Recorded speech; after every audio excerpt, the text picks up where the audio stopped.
Good evening, everybody. Can you all hear me okay?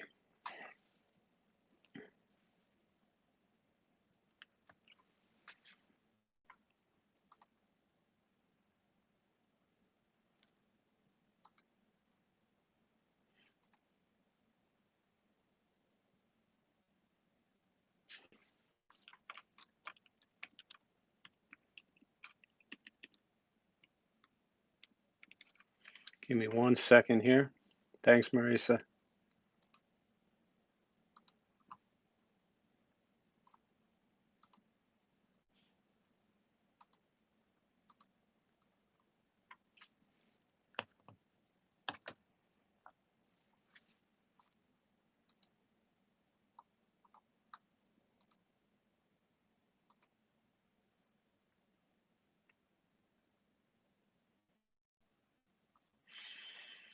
All right. How's everybody doing today? Thanks for being here. Welcome. I'm just getting this thing set up. First, we can join palms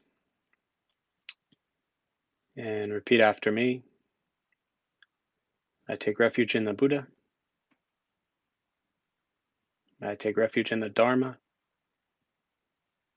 I take refuge in the Sangha.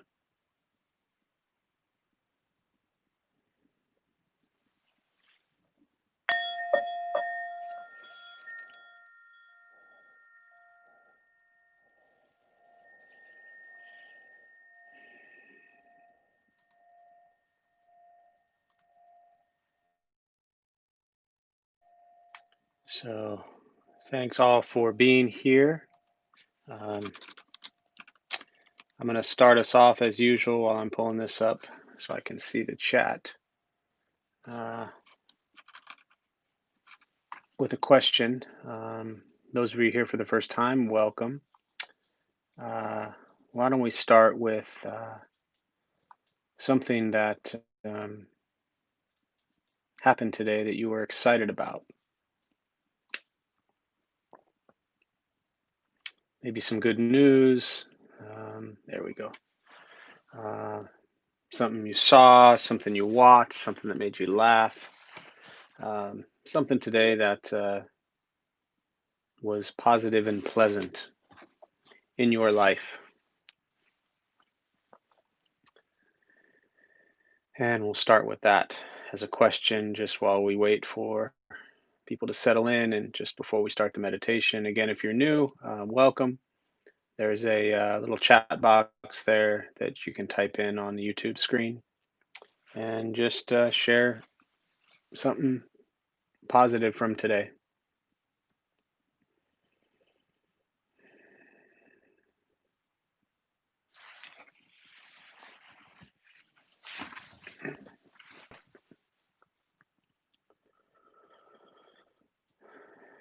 So many good things.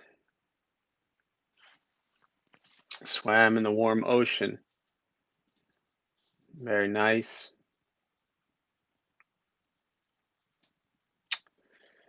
Grateful the nights have been cool. Absolutely. I don't know where you live, but yes. Yes, woke up this morning. That's true. So many people don't. Um, Volunteering tomorrow for Red Cross to watch videos. Beautiful. Banana tree bloomed. Nice. Hello, Robin. Good to see you again. My long lost friend.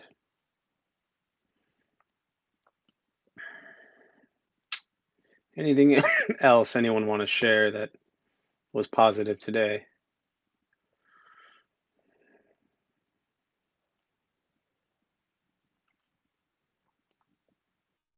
before we start the meditation practice?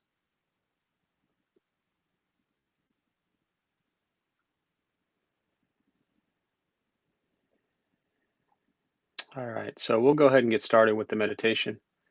For those who are joining for the first time, a couple things to tell you before we begin, or reminders for those of you who are always stuck with me. A couple things I'll tell you. Nothing's going to happen to you. You won't float away. You won't have any mystical, magical experiences. You won't figure anything out whatsoever. The mind that races all day long is not going to stop racing.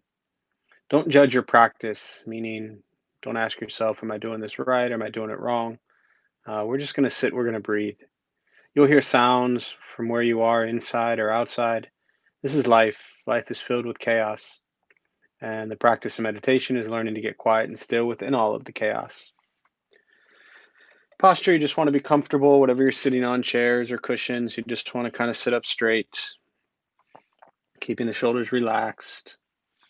Hands can be on the knees or in the lap, whatever's comfortable. After one session of having the bouncy ball, I ditched that, so I should be relatively still this time. Um, Eyes, keep them open or closed, whatever's comfortable. Mouth is open or closed.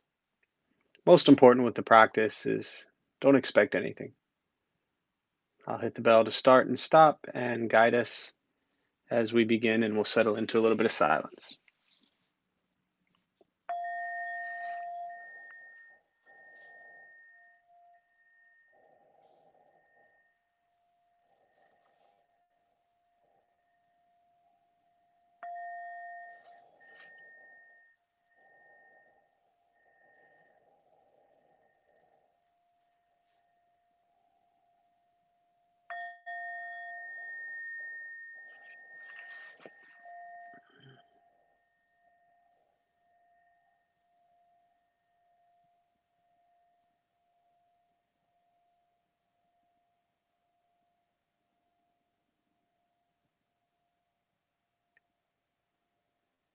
And starting with the eyes closed if comfortable, or slightly open, mouth open or closed. We'll start with taking 3 deep breaths slowly.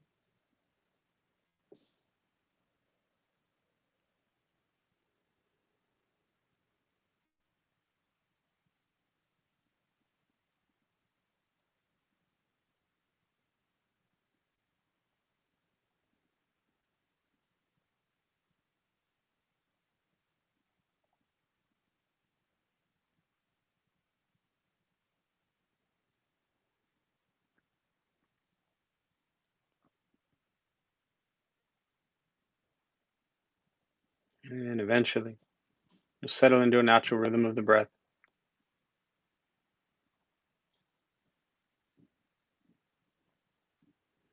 noticing the mind as it wanders, jumping from thought to thought.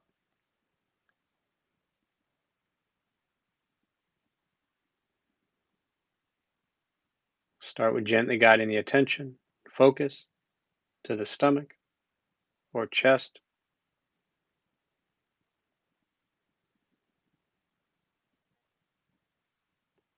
breathing in, feel them rise, breathing out, they fall.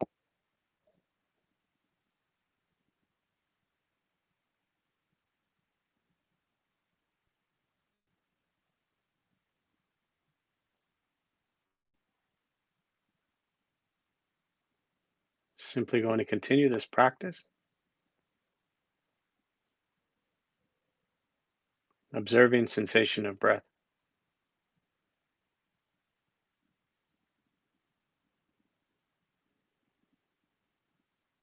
expecting nothing but to sit and breathe.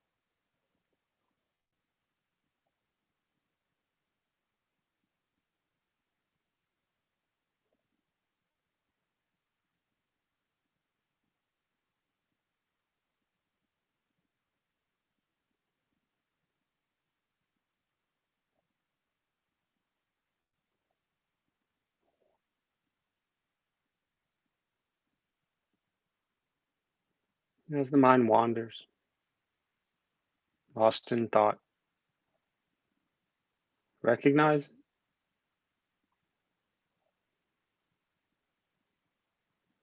release that thought, return attention, focus to the breath.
Breathing in, follow breath in,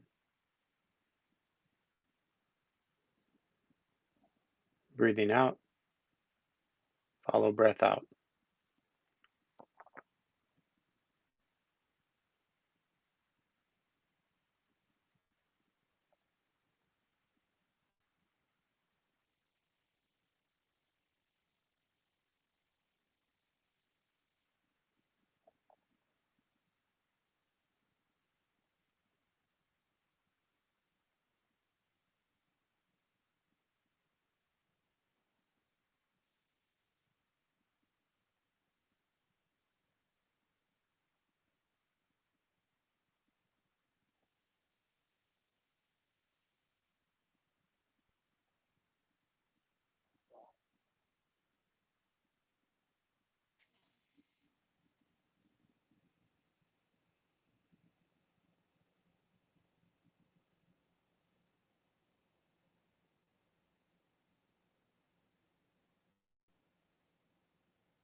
Letting go of expectations,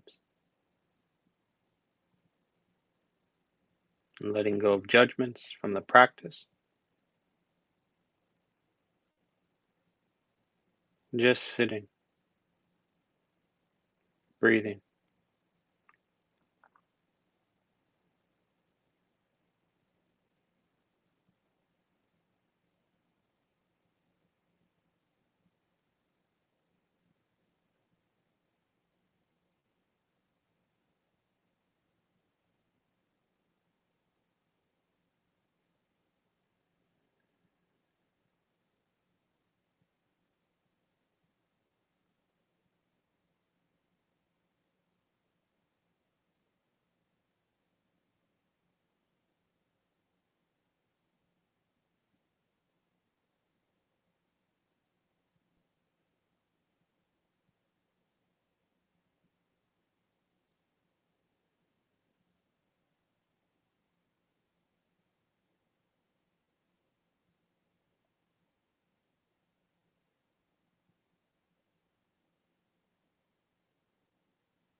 And with the body still, rested,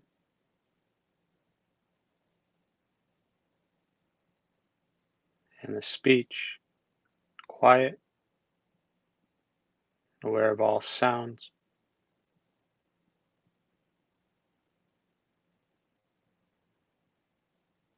and the mind learning to settle,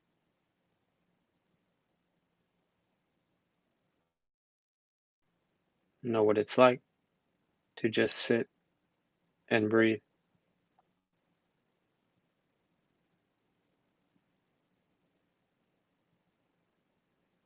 knowing with each breath there's nothing else to do, nowhere else to go, no one else to be.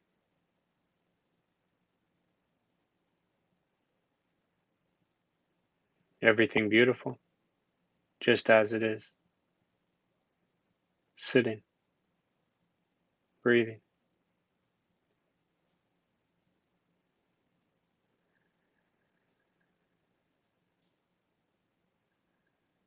Once again, taking 3 deep breaths slowly.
And as you slowly open the eyes, slowly begin to move. And most important, with the practice of meditation, is to recognize how you feel now, immediately after. Compare this to how you typically feel throughout your day. Recognize the difference, if there is one,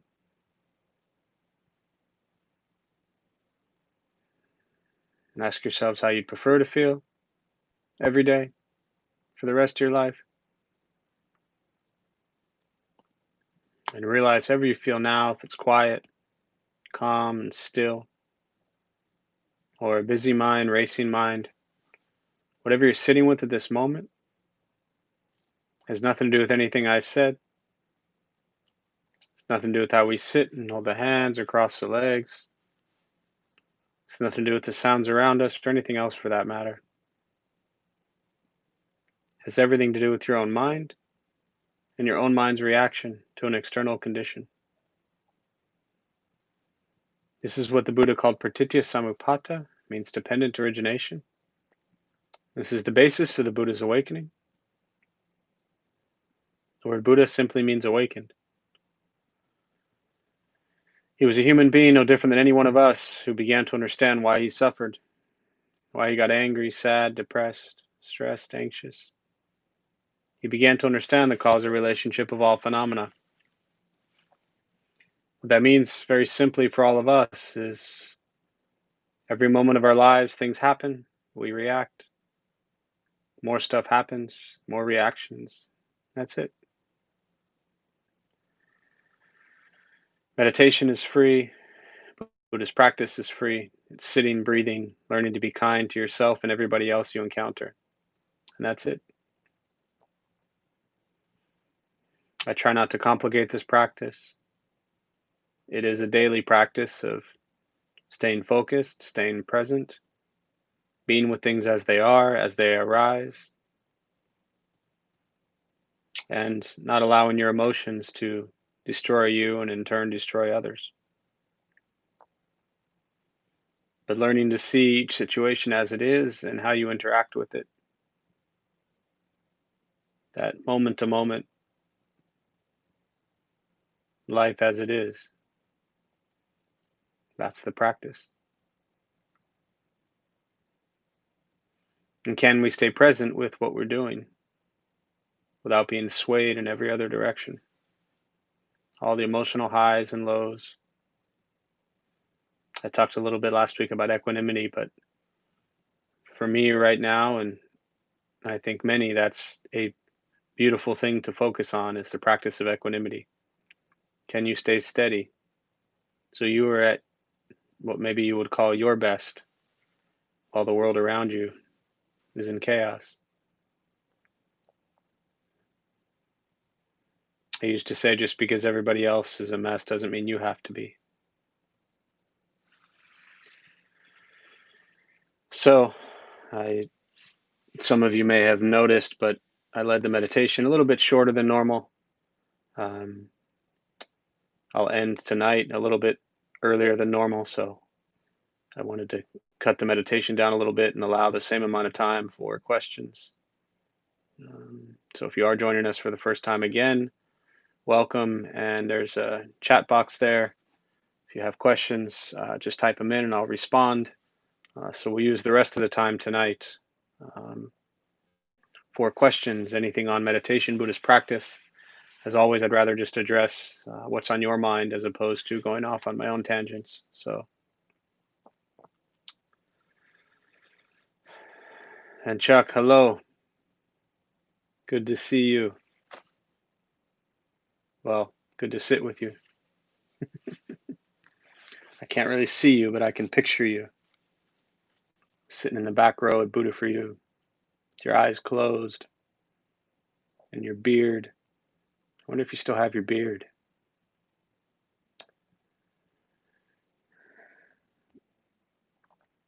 I thought I finally got it and time no longer mattered.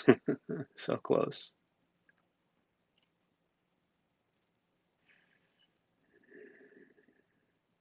It's funny because even when, how we sit, the practices I lead here are always 20 minutes. And, even when you cut it down a little bit, there seems to be this, for some people, there's kind of this expectation you might have of how long you sit. And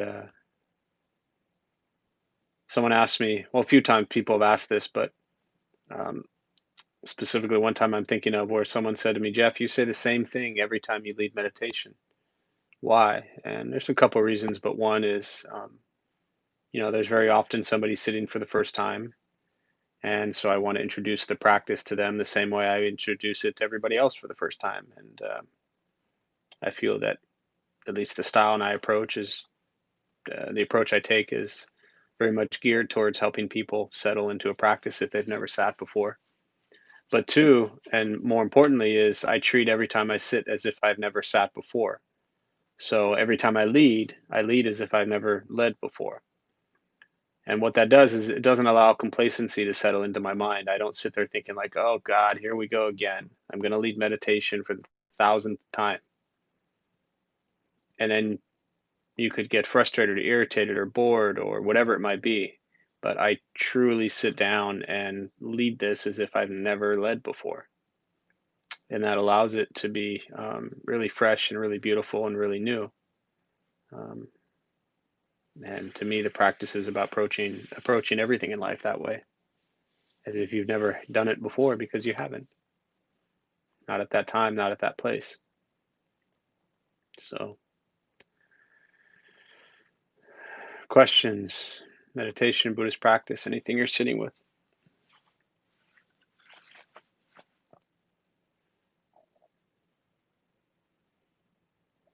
Yes, Robin, nice to sit with you from 500 miles away. You're actually just like 2 feet away from me because I can see your name on the screen. Still bearding. Nice. Good for you. Just making sure.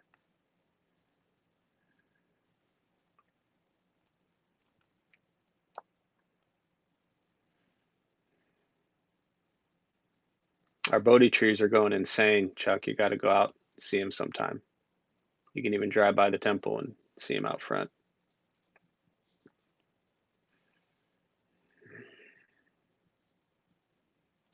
Challenges, difficulties, struggles, questions. What's on your mind?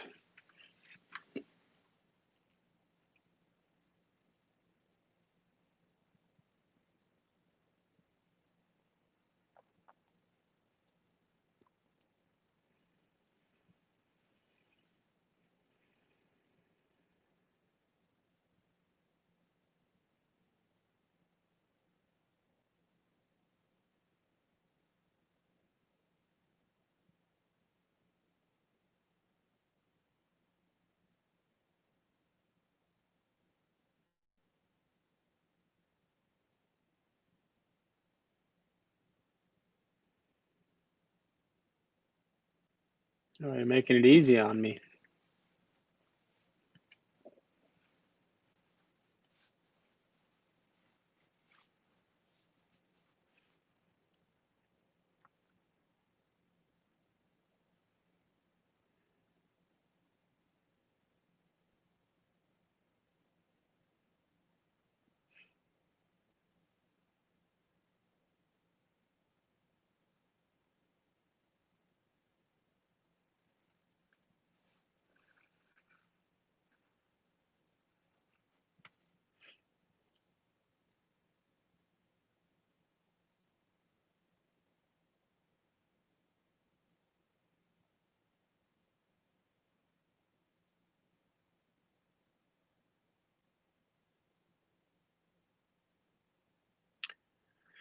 I always struggle uh, with being calm. That's funny, of course. The 5 minutes of silence and then the three simultaneous questions. So I'll go in the order they came in with. I always struggle with being calm when I see bad things being done to other people. Yeah, I mean, it's a tough one. Um, and I think that just to expand on equanimity and clarity a little bit, that the practice of equanimity and having your emotions stay steady don't mean that you approve or like things that are going on or that things that are going on are okay. I mean, there's so much social injustice and unrest in this world. And equanimity doesn't mean that you're just like observing it and okay with it.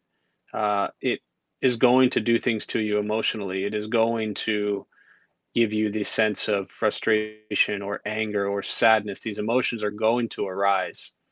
And I think the key part with the meditation practice and what I learned from the Buddhist teachings is to recognize these emotions, to not pretend they don't exist, to not pretend that they're not there, but understand the impermanence behind them and that they're, um, when I say they're not real, it doesn't mean they don't exist. It just means that they are an illusion and they're not permanent and that they will pass.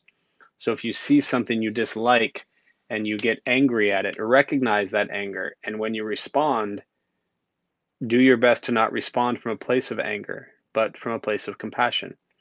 So when you see bad things being done to other people and it makes you feel angry, if you act from a place of anger, you're just going to bring more bad things into the picture.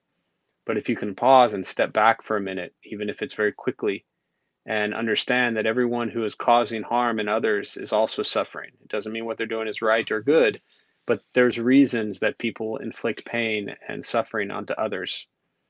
For me, growing up as an angry kid who brought lots of pain into people's lives, I was angry, so of course I acted that way.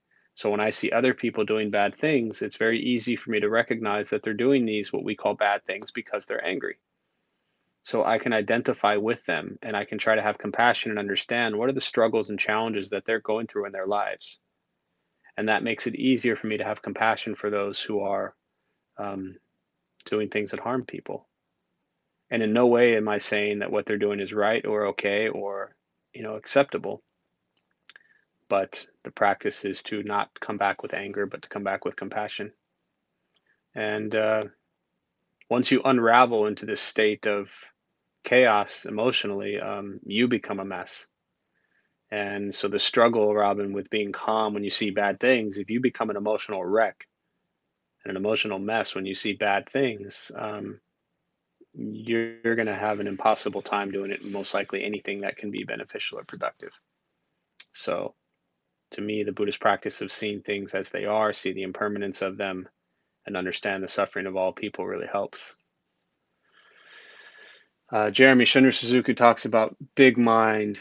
Um, could you speak to that at all? Yeah. Um, so so big mind, small mind. There's a teaching in Buddhism, and there's what's called the alaya vijnana, the storehouse consciousness. And the idea is that there's this consciousness, and there's in the Heart Sutra, they talk about eyes, ears, nose, tongue, body, mind, sight, sound, smell, taste, touch, or thought. So we have all of these senses. And then there's this big mind, this consciousness, this alaya vijnana, where all of our consciousness and karma is stored, that is observing all of it. So big mind is to be able to, for me, the way I've always understood it is to step away and observe a situation. But we get very wrapped up in the small mind, which is the ego and the self. I want this, I need this, they shouldn't do this. Why did they do that? And we're not understanding the entire situation. It's actually similar to the first question I respond, similar response really to the first thing I said, where we let all of our emotions, those are coming from our ego. And when we see something we don't like, it's because we have an expectation of how we want people to be. We have that sense of self. And as I said, the ego and the pride that is telling us, be this way, or do this, this way. And big mind to me really kind of just takes a step back. Think of it as like looking down on a situation where you actually understand everything that's going on. When you're in an argument with somebody, which I'm sure you may have been in once or twice, very rarely are we looking at it from their lens. We just see our lens. What do I like or dislike about what this person is saying? What do I agree with or disagree with what this person did? As opposed to trying to understand somebody else. Can we understand every situation, every action, and everybody else? And can we see the world from a big mind? And I also like to think of it as a big heart. Think of a small heart, it's very closed off, doesn't allow too many people in. A big heart is really wide open, and a small mind is very narrow, very focused on ego and self. Again, that's probably the fourth time I've said that, but and the big mind is very accepting and observing, and I think aware. So hopefully that's helpful. Um, I've signed up to help a good cause in a painful subject area, fighting labor trafficking. Any words of advice? So, in brief, I spent 4 years volunteering with South Bay Community Services. They do great work in this area, and I would go in and, um, wow, that's the first time I've actually joined palms back to an emoji joining palms. So thanks, Jeremy. That was kind of funny. Um, South Bay Community Services does great work, and I, for about 4 years, went in every week and did meditation in a group home where they were victims of domestic violence and human trafficking victims. So I've specifically worked with that population for quite a while. It's been probably 6 years since I've been down there, but and the the first part is any words of advice when times get tough. Times are going to get tough. It's a very difficult population to work with. Um, Without getting into too much personal stuff, but I started 25 years ago working in group homes with um, adolescent females who'd been physically, sexually, emotionally abused and experienced tremendous trauma. This was the same time I actually read D.T. Suzuki's Intro to Zen. I was reading books on Zen. I was going into group homes again 25 years ago. And my mentor at that time said to me, Jeff, when you come in to work every day, to the group home, be fully present with them, embrace them. I wish I knew how to track her down, but actually, I've never tried. But she was probably what I would call a closet Buddhist at that time. But she said, when you show up to work, and I didn't really know much about Buddhism then, so I couldn't tie it together. But she said, when you show up to work every day, be fully present with the kids while you're here. And then as soon as you walk out the door, you got to leave it behind. Because if you carry the trauma that they are carrying with them, with you, you're going to be destroyed and you'll survive in that type of work for probably 3 months. So I've learned from what she told me again 25 years ago. And then when 2003, so 17 years ago, I started doing prison work as well. And a lot of these populations I've worked in, my advice is show up, be with them, open your heart, open your mind, be fully present with them, with boundaries, of course, lots of boundaries, tremendous boundaries, um, a lot of discipline, but show up, be present with them, meet them while you're there, where they are. And then again, as soon as you walk out the door, it's done. Um, because you're going to, again, depending upon what type of work you're doing within this, as far as trafficking, you're going to see a lot of painful things. Um, so it's a beautiful practice. It's a beautiful area to give help to. Um, but don't carry it with you. It'll destroy you. And after 3 months, you'll say, I can't do this anymore. I see so many burnout. I mean, school teachers, therapists, I see so much burnout. I often joke and say half the people at the Dharma Bum Temple are in therapy and the other half are therapists. And it's true in a way that we can burn ourselves out if you're not careful. And if you have a good heart, and obviously you do if you want to do this practice, um, then you got to protect yourself. Um, and don't emotionally drain yourself with them, or you'll have nothing left for the rest of your life, or for your family, your friends, or anything like that. So hopefully that's helpful.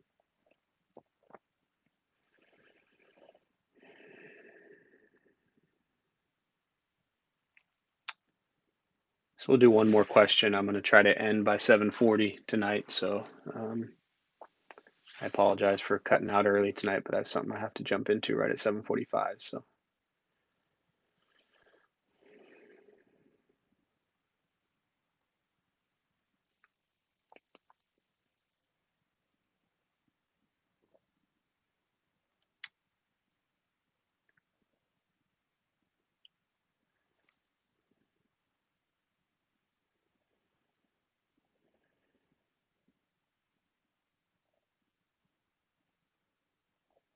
big heart, big mind.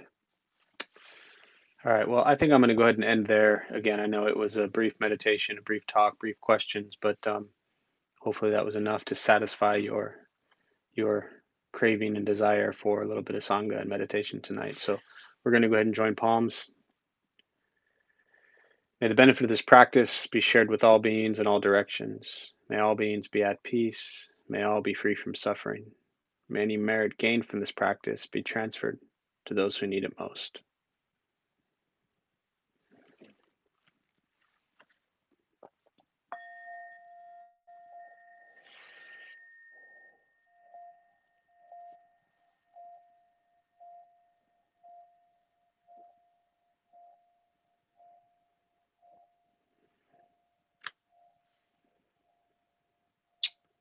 So again, I appreciate you all being here. It's always a pleasure.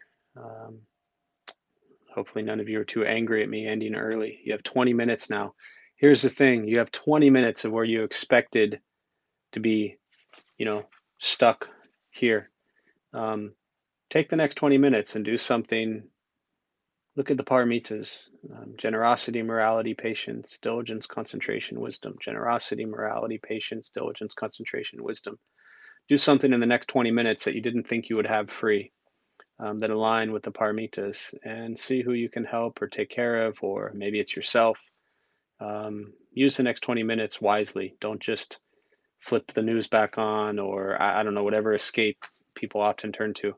Um, maybe sit for another 20 minutes, maybe, look up a sutra, maybe just do something very mindful and present and kind for the next 20 minutes. So thank you all for being here. I will see you all soon.